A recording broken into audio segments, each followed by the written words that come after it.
Il n'y a pas un régime de change qui marche pour tous les pays à tout temps. Right?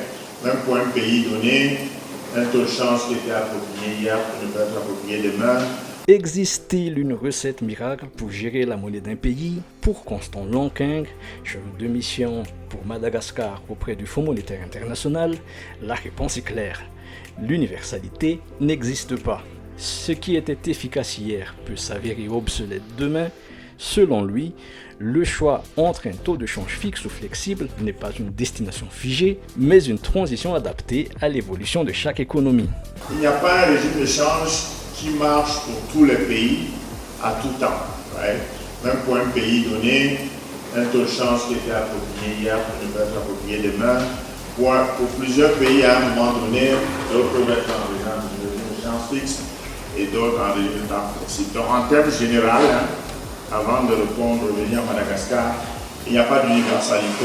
Il y a des pays qui ont commencé avec des taux de change fixes, après ils ont graduellement changé vers un taux de change flexible.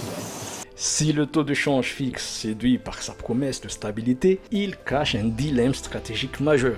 À quelle devise s'amarrer? Entre l'euro et le dollar, le choix est complexe car leurs trajectoires divergent souvent. Constant Lonking nous explique ici qu'en liant son destin à une monnaie étrangère, un pays subit les décisions de banques centrales lointaines, qui agissent selon leurs propres intérêts et non ceux de leurs partenaires. Évidemment, on regarde souvent, on est concentré souvent sur son pays, mais vu que c'est le prix des monnaies, il faut aussi voir comment les autres monnaies bougent. Idéalement, c'est par rapport à vos partenaires.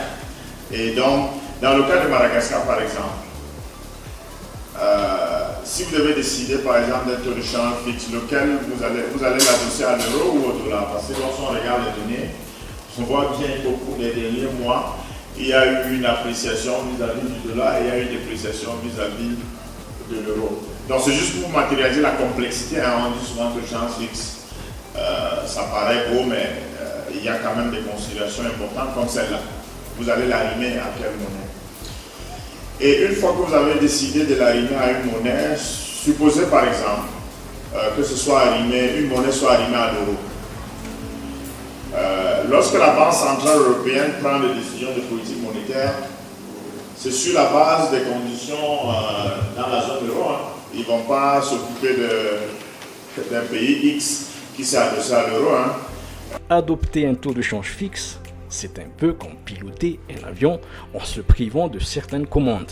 Constant Lonking utilise une image forte. Choisir la fixité, c'est jeter la politique monétaire à la poubelle. Pour maintenir la valeur de sa monnaie, l'État doit alors puiser dans ses réserves et durcir sa politique fiscale. Un arbitrage risqué que l'expert du FMI décrypte pour nous.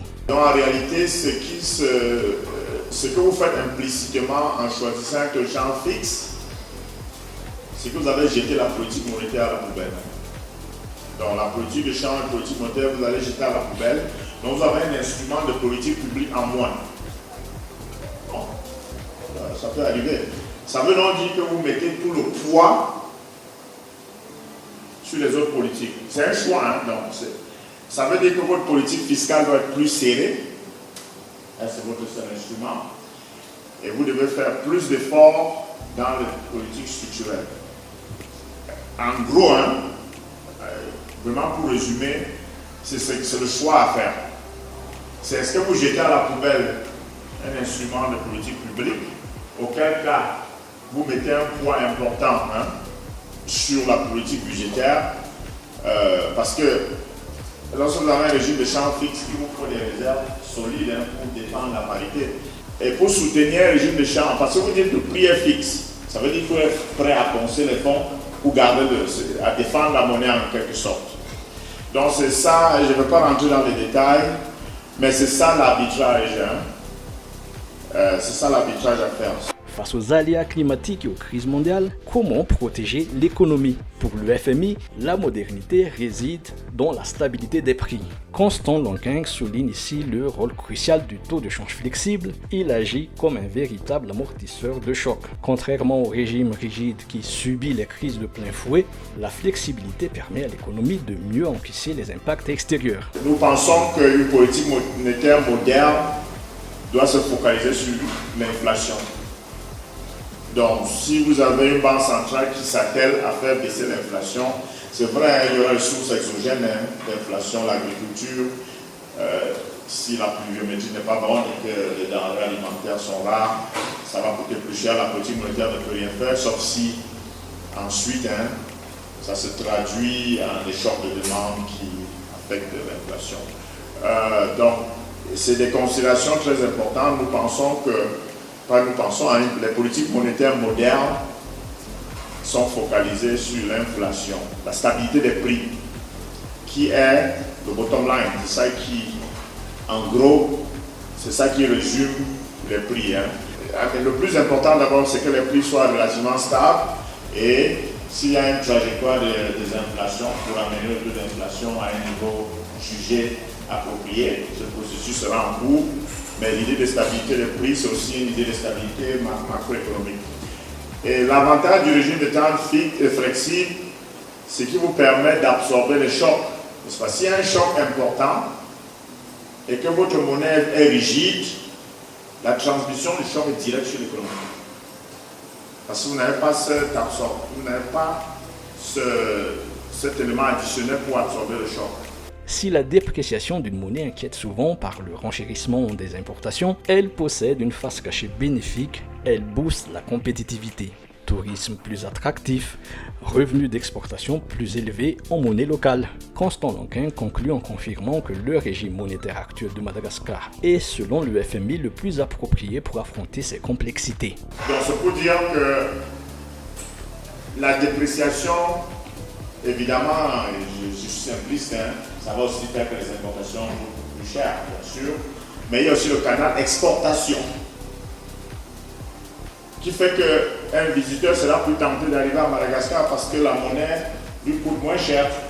Et s'il arrive à Madagascar, il achète des choses, il ou elle achète des choses, ainsi de suite, ça renforce le pouvoir d'achat.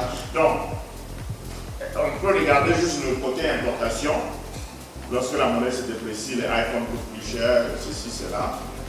Mais aussi, ça attire plus de touristes. Les exportations de Madagascar vous engrangent plus de revenus en monnaie locale. Parce que vous percevez en une monnaie étrangère qui est forte, quand vous transcrivez ça en monnaie locale, ça fait un gros revenu. Donc c'est pour un peu, je prends ça pour illustrer, il y a souvent des canaux de transition. On regarde juste généralement la monnaie, le niveau, mais il y a beaucoup d'autres réalités cachées qui font de ces questions des questions très très complexes qu'il faut considérer avec beaucoup. Il faut considérer vraiment à fond. Mais nous pensons que le régime de politique monétaire dans lequel Madagascar est approprié.